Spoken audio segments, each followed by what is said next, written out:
What up, gang? Carolina Jackpot coming at you Thursday morning. And, man, it's been just, 4 days? Not even 4 days since Will Muschamp was relieved of his duties as head coach at South Carolina. Like 3.5 days, really. And it seems like it has been a year. This coaching search has gained more media attention and traction, at least in our area, than anything I've ever seen in my life. I mean, it really has. I don't know if that's a good thing or a bad thing. It's a headache. It really is. It's a headache to look at. It's a headache to go on Facebook and just, scroll through all this crap. It is like, every post, who's going to be our next coach? Who's our next coach? Okay, here's this candidate. Let's make a post about him.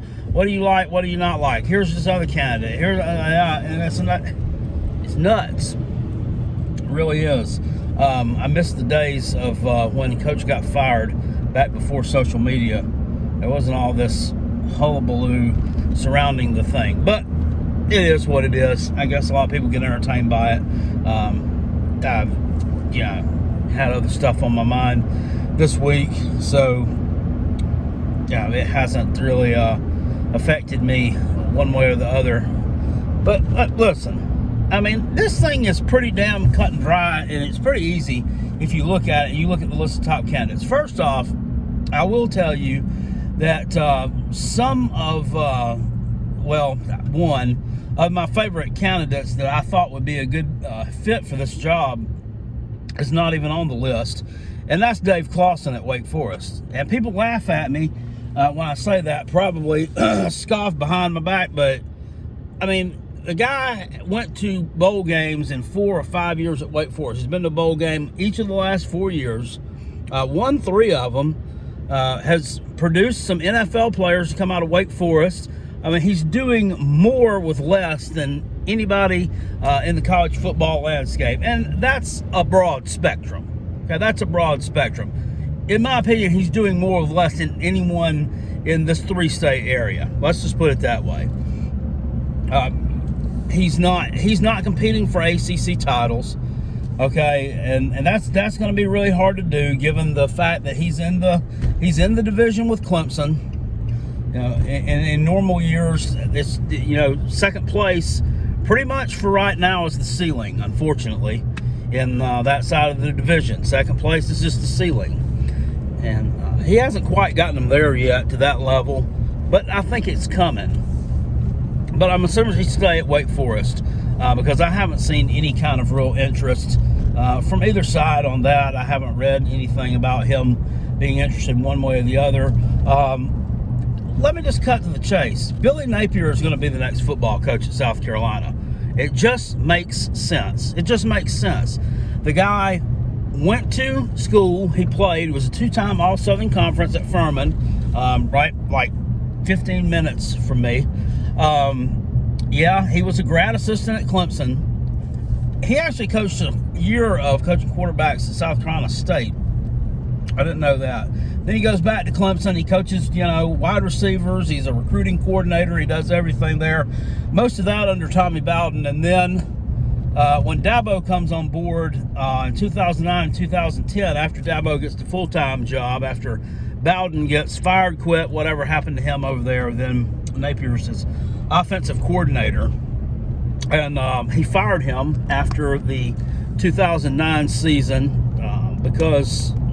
they lost a bowl game to South Florida, finished up with a losing record, and quite frankly, Dabo probably was this close to being let go then. But that was when the famous meeting took place after the South Carolina game, where I'm sorry, I keep touching my phone there, in which Dabo went into Terry Don Phillips, the athletic director office's time, and expected to get fired. And Terry Don gave Dabo his vote of confidence, so he had to make a move, I guess, and he let him go. Not quite sure that his offense was the reason that Clemson had a shitty year that year. I think it was a combination of things. Hell, you had Newt Hopkins on that team. You had a prima donna quarterback then who was a selfish ass and probably cost you a little bit there, but that's neither here nor there. He got let go from there.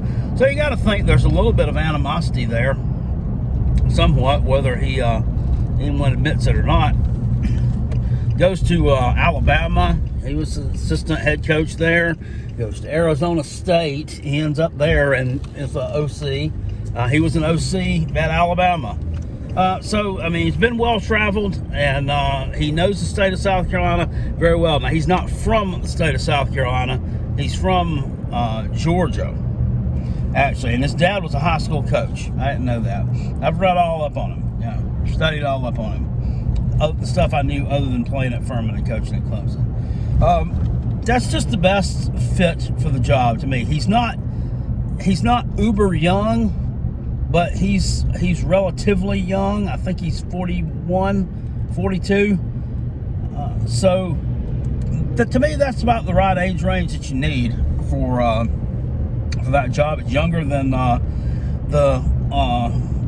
Muschamp was when he was brought on by a few years, and younger than Hugh Freeze, who's another candidate out there that everybody just seems to have goo eyes over. Look, that's not happening. First off, I'm telling you, you've got an army guy as the president of your university, and you say, well, why would a university president be involved in a football coach's search? Why wouldn't that all just be left up to the athletic director? Well, because the Bob Caslin, the president of South Carolina, who is formerly at West Point, he's involved with athletics. I mean, apparently he's a guy. Apparently he played sports, and that's just something that's important to him. So he's a guy that was instrumental, I guess, in bringing the head coach to Army. What's his name? Jeff Monken. He was actually on the list of candidates for the South Carolina job. I don't think that would be a good fit, really. Running an option type offense would not get you the high school recruits that you need to be successful on the SEC level. It just wouldn't. Even if they added some wrinkles to it, I don't know. Just don't think that would work.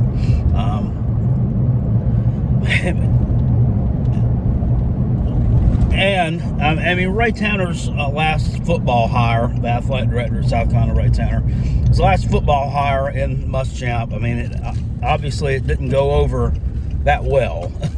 So yeah, somebody's going to have a say-so and going to have some blessing over the next one that he makes. I mean, it's just that way. That's just how it is. Somebody's going to have to assist him a little bit with it, because he hasn't exactly made the best hires. He didn't hire the last two baseball coaches that he's hired, the one that he hired to replace him, and then which was Chad Holbrook, and then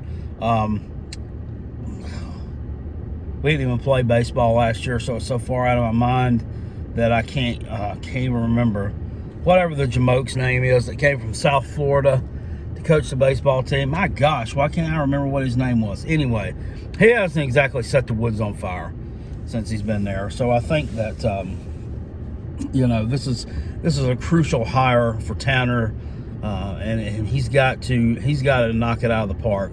The Hugh Freeze thing is not going to happen. First of all, I don't know that they would allow him to coach in the Southeastern Conference again. If your guy is somebody that you have to get approval from the commissioner to bring on because of his shitty past, I mean, that right there just tells you, no, that's not the guy. That's not the road you want to go down. I know we all want to win again. I know we all want to get back into a bowl game. First off, I mean, I'd like to get back in the bowl game first year. Next year, I'd like to be back in one.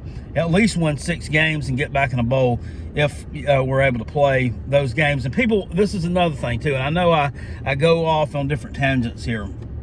People talk about 2020 being a COVID year. This is a COVID year, like we've had another COVID year in the past. So, I mean, all South Carolina did by firing Muschamp, they said, I can't believe they fired him during a COVID year. Can y'all believe that? They fired him during a COVID year. What's going on with them? I mean, everybody's losing money. They fired him during a COVID year. All South Carolina did was do something that they've never really done before, and that was be a trendsetter. They were a trailblazer. They were the first ones to fire someone during a COVID year. Well, I guess Southern Miss kind of counts, but I think that guy kind of had some issues of his own personally, and he kind of like quit / got fired. But you don't have a precedent to go on. So South Carolina was the first one, a first major school to do it during a quote unquote COVID year. Newsflash, folks. Every year for the foreseeable future is going to be a COVID year. It's going to be a COVID year. Because even if we find a vaccine, which I think that's in the works, I think that's happening, and it'll be here sooner or later, and we start to stomp this thing out, the ripple effect from this is going to be felt for years down the road. It's going to be felt for years down the road. And I'm not even sure that next year that they'll be able to play a full season either. I'm not sure that it will be under control by that time, to the point that we can. It's a long way down the road, but then again, it's not. If you think about it, it's like 9 months till the start of next college football season. So, yeah, I mean, and our numbers like are growing, they're spiking right now. I mean, who knows if we'll be able to participate fully in that. But that's not an option to me. I would not bring him on. I would be disappointed with that hire. I really would. If they bring him on to South Carolina. I mean, that's just not the type of image that we need down here. Even if he has, whatever they said, cleaned up his act, cleaned up his life. I mean, your first impression is a lasting impression. Okay, your first impression is a lasting impression, and that's what people are going to remember. And you don't get another chance to make a first impression. So there's that one. Let somebody else hire him. The Shane Beamer thing, it's interesting, but like, he's never been a head coach anywhere. And to me, South Carolina is better than that. They're better than hiring someone who has no head coaching experience whatsoever. You could be just a football genius, but you have not proven that you can coach and be successful as a head coach at any level. To me, it's a progression. You're at a really small school, maybe an SCS school, after you're a coordinator somewhere, and then you move up to a non-Power 5 school, and then you get a job at a Power 5 school. That's the natural progression. That's the way it should be. And I just talked about trailblazers and trendsetters and thinking out of the box. Well, I mean, that only goes so far. And I think that hiring a Shane Beamer he's on that list, and he's, getting goo-goo eyes from a lot of the Gamecock fans, because secretly they low-key want to jumpstart and go back to the Steve Spurrier days. That's basically what it is. They missed the 11-win seasons. They missed the do-wop-wop feel-good vibes that we had back there then, and I do too. I miss the do-wop-wop feel-good vibes. But we're not getting it right now. The thing is going to have to be totally rebuilt, and we're not going to be able to rebuild it in the Hugh Freeze image. We're not going to be able to rebuild it in Steve Spurrier's old image by bringing Shane Beamer, who hasn't coached as head coach a damn down of college football anywhere. And you're not, you've got some other candidates out there. You got Luke Fickell. I don't think Luke Fickell's going to come to South Carolina. I think Luke Fickell will try to get a job somewhere where he'll be able to win 9-10 games a year right off the bat going in, because he's just, he has, that's what he's used to, from being at Ohio State, and then he goes to Cincinnati. They had like one rough year, and then he's got the thing turned around.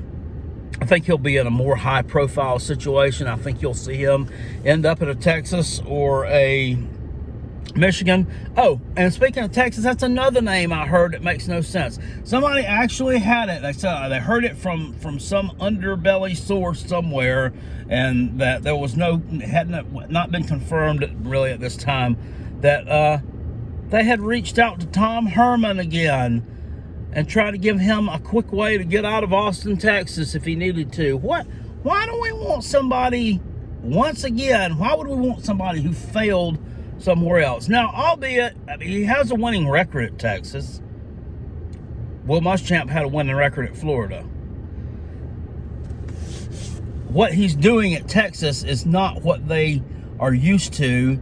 It's not their standard, and it's not what they expect.